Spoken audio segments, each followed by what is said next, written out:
The WNBA has a problem. Guys, there's ratings for a couple of these games that are eye-poppingly bad. Kathy Engelbert, this is what happens when you don't protect your superstar. Everyone expected the WNBA would take a hit without Caitlin Clark, but the reality has been far worse than anyone imagined. And those "pay us what you owe us" shirts? They've aged about as well as a gallon of milk left open on the counter. The ratings crash isn't just a dip, it's a full-blown collapse.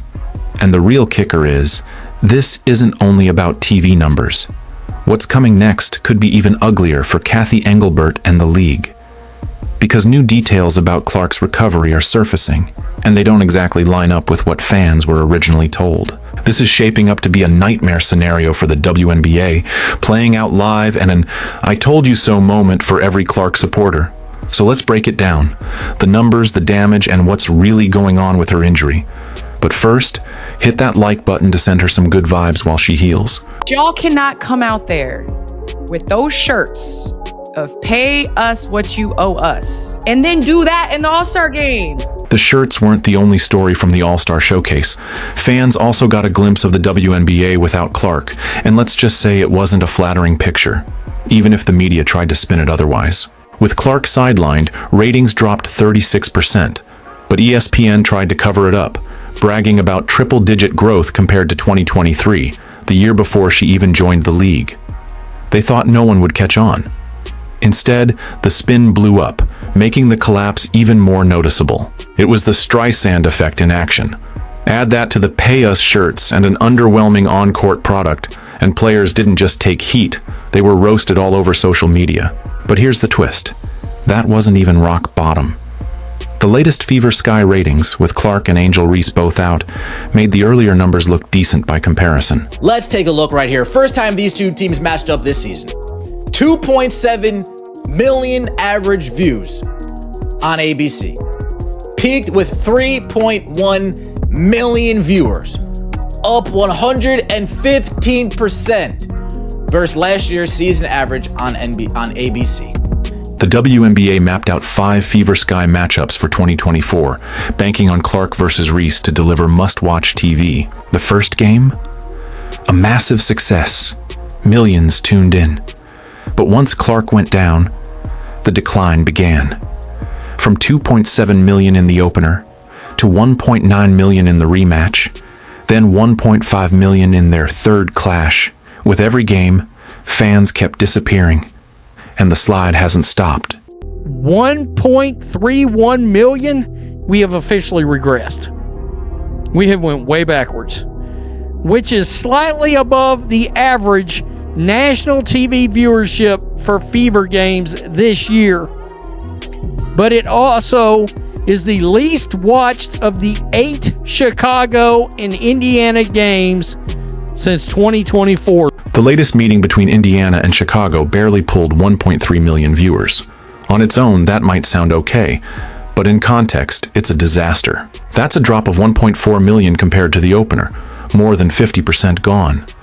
For perspective, Indiana's preseason matchup against Brazil's national team also brought in 1.3 million for a game that didn't even count.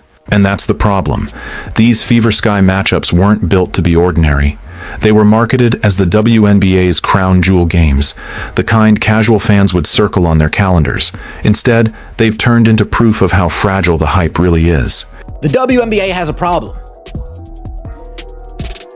Because it seems with Caitlin Clark out, not only are the Indiana Fever games losing their steam, not only is the marquee matchup against the Chicago Sky losing its steam, that's the marquee matchup this league has to offer casual fans.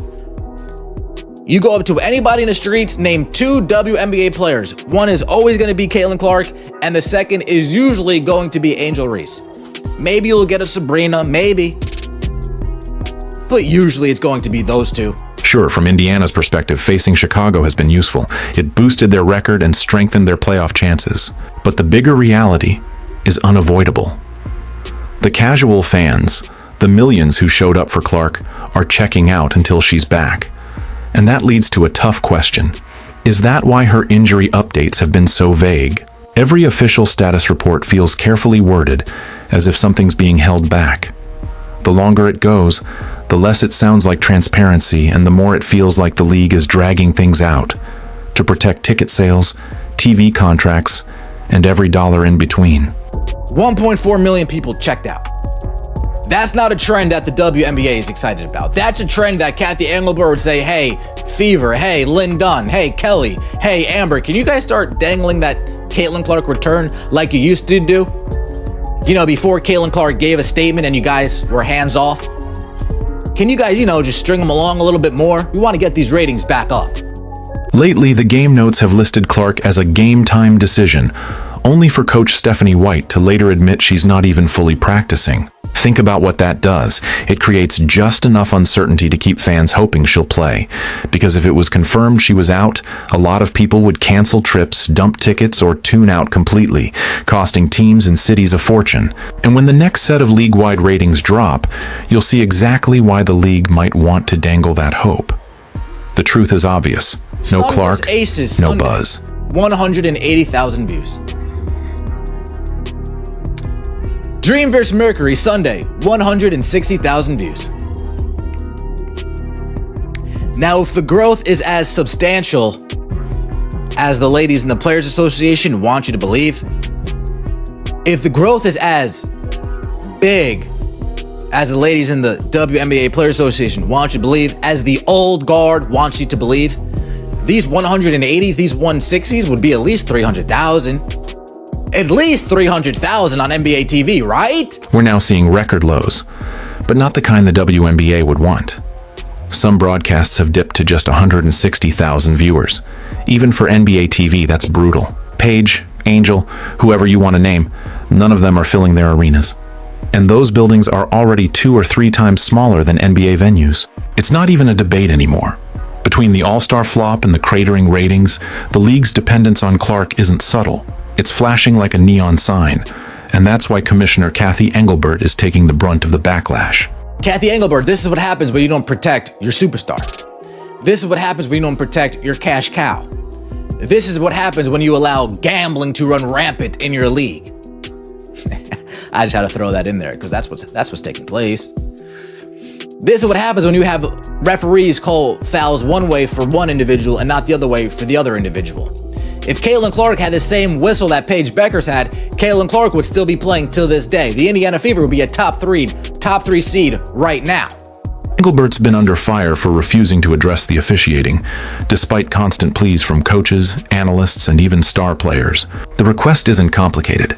Call the obvious fouls. Protect the stars who are actually driving fans to watch. But the refs won't do it for Clark or her teammates. Yet for others, they're already getting star treatment. Just ask Sophie Cunningham, who's openly pointed out how Paige Buchers is getting the kind of whistles Clark still doesn't. I love Paige to death. Do not get me wrong. I think she's a hell of a player and would love to play with her one day. But those refs were giving her every freaking whistle last night. You literally couldn't touch her. And that shit is so annoying to me. And if you're gonna do that, then give it to our guards. I just hate the inconsistencies. Or we know she's a good rookie and she's gonna get some whistles, but to get the treatment she got last night was crazy. Yeah. Crazy. Calls. Well, she's gonna be one of those players that she's already gonna be a GOAT. She's gonna be a Hall of Famer. Everyone knows that she's freaking hell of a player, but getting some of those whistles already, oh my, I couldn't. The Connecticut Sun game was the breaking point. Clark got hacked repeatedly, and the league's response was barely more than a shrug. Moments like that are exactly why fans have no patience when ratings tank without her. A lot of them flat out admit, if Clark isn't playing, I'm not watching. And when she's out, the complaints are the same every time. The pace slows, the games feel stale, and the product gets boring fast.